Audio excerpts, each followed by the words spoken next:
we got this cursed item. There's still fun uses for it. Give it to somebody you don't like. It's like white elephant. This blade gives you +5 to hit and damage and drains the souls of your victims, but it makes you compulsively kill everyone you see. Let's go give it to Jeremy. This is a little bit over the $30 limit.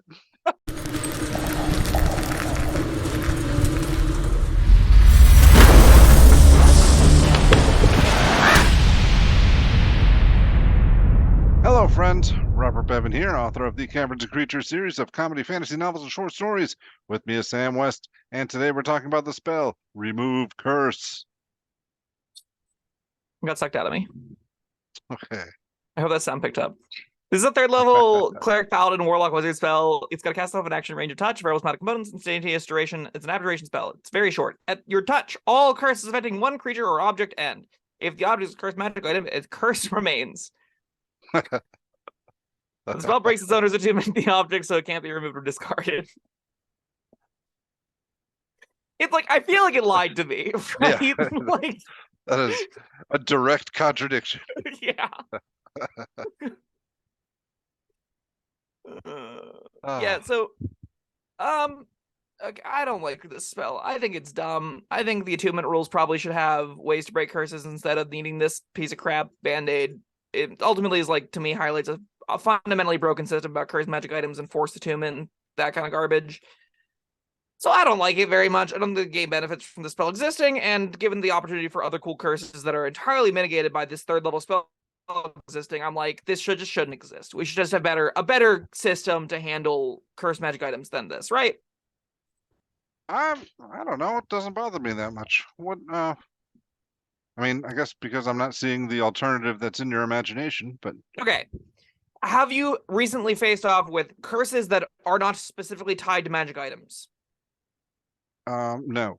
Have you ever faced off against curses that weren't attached to magic items? Maybe. Maybe that makes this spell uncastable for you. Yes. Well, does lycanthropy count in here? No, I don't think so. I don't think you can cure a werewolf of their lycanthropy using this. I think that's just what they are. Well, no, I mean, like, are there? Maybe I'm thinking back to 3rd edition rules, but in 5th edition, are they not like natural born and then afflicted? Sure aren't. Oh, all right, never mind then. Yeah, the werewolf stat block has nothing about cursing people to turn them into more werewolves.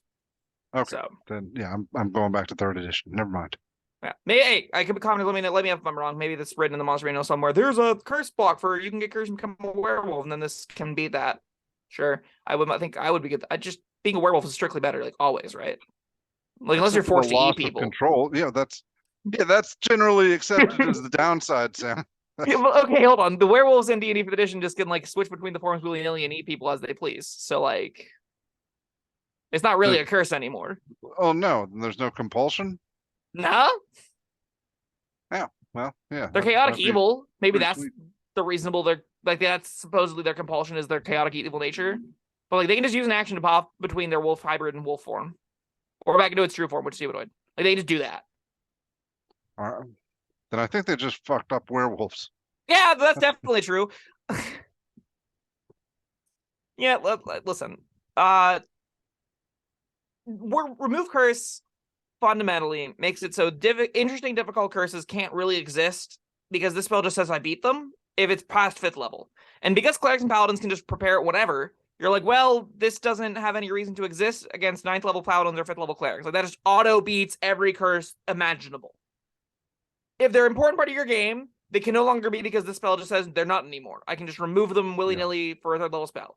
If they are interesting, or if they aren't interesting, like, and one pops up, the party goes, okay, crap, with long rest, and I will fix it. And that's not really an interesting problem to solve. This existing makes cool, interesting curses hard to do. As opposed to having cool, interesting curses, they just put this in the game and then made it actually just function as a way to remove attuned curses from attuned characters from their cursed magic items. Then you go, well, we can't use that thing because it makes the barbarian go crazy and kill everyone. I guess we just throw it out back and hope no one picks it up that is competent. So you know, I don't love that. Yeah, I didn't really think about it like that. I've always thought Unless the character doesn't know the item is cursed, and it takes the party a while to figure out, then there's something there. But still, that's Normally, what that looks like is, hey, why is Ted killing everyone with the black ichor-coated blade that keeps whispering in his ear, kill them all? Like, I wonder what could be doing it. That is poor design on on the person who designed that that item. If an item is cursed, you want it to look like kittens and rainbows. Maybe. I don't know. I ultimately, like, I'm really low on this. I think the only time you prepare it is to remove an interesting element from the game a lot of the time. Sometimes you can use it to remove an annoying element from the game when your DM screwed up and gave someone an object that's like, I don't get to play my character anymore. I'm just like a murder hobo now and I can't help it. And then they go, it's okay, we've removed curse. You're not that anymore. And then everyone gives the cleric a thumbs up and you move on with your life. And if you don't have it, you're like, I guess he's just screwed forever? Okay. Sucks to suck, I guess. Yeah. Like, it is. I don't even think it's a great version of the Band-Aid, because if you don't have one of these classes, or you have a warlock who's one of these classes that never wants to have to take this, you're like, I don't know. I don't think this is a good way to handle curses. I think curses probably should have baked in them how you break them. Like, most iconic curses out there are like Beauty and the Beast, right? Where true love's kiss is what breaks the curse. There's a lot of cool thematic ways that you can incorporate failsafes into curses as how they're broken in a really magic feeling way. This doesn't feel magical to me. This feels like a binary of, oh, I prepared the thing that is the cure to all ailments. Poke, it's done. Like, there's no give or take there. There's no creativity in that. It's just I think I feel like we had a similar discussion talking about magic weapon, but the difference here is that I get where you're coming from, and I kind of agree with you. Oh, good. Yeah. Still, just calling it a magic doesn't make it Why is this stick magic? Because it does +1 damage. Why? Because it's magic. No. That is absolutely fine with me. That is magic, and here are the quantifiable measurements of that magic. A curse. Yeah, the problem isn't so much the nature of the curse, and that, like you said, there's just a catch-all solution for it. Unless nothing it's interesting attached to a about magic item, and then it just doesn't remove it, so you can't use the item any. Sorry, I'm cutting you off. It's stupid. That's fine. I don't mind that it doesn't decurse the item. You know, all right, so we got this cursed item. There's still fun uses for it. Give it to somebody you don't like. It's like you know, white elephant. This blade gives you +5 to hit and damage and drains the souls of your victims, but it makes you compulsively kill everyone you see. Let's go give it to Jeremy. This is a little bit over the $30 limit. If there isn't a sketch out there, I now want there to be a white elephant gift exchange where someone puts just like, it's just like an office, but someone puts in just this black ichor-coated blade. And no one wants it. Yeah, that sounds great. I love that. All right, I'm on the case. Thanks, Bob. All right. I'm gonna give this a 1. I don't think it's good for the 1? game. I think it should be removed. I think the system should be reworked. I think it's trash. I think it's bad net for everyone. I think you will prepare it sometimes, and that doesn't make it a redeemable quality of the game. But it is in the game, and I mean, it has uses in the game. I can't give it a 1. You're gonna want this sometimes. You're so unbiased. A thing. What? You're so unbiased. All right, this isn't Jim's Magic Missile.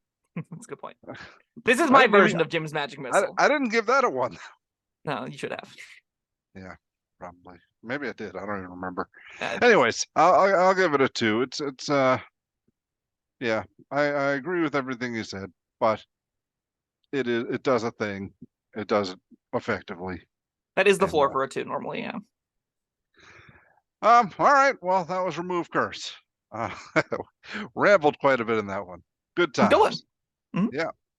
All right. Well, thank you, Sam. Thank you, everyone, for joining us. Let us know what you think of Remove Curse down in the comments, and whatever else you want to say.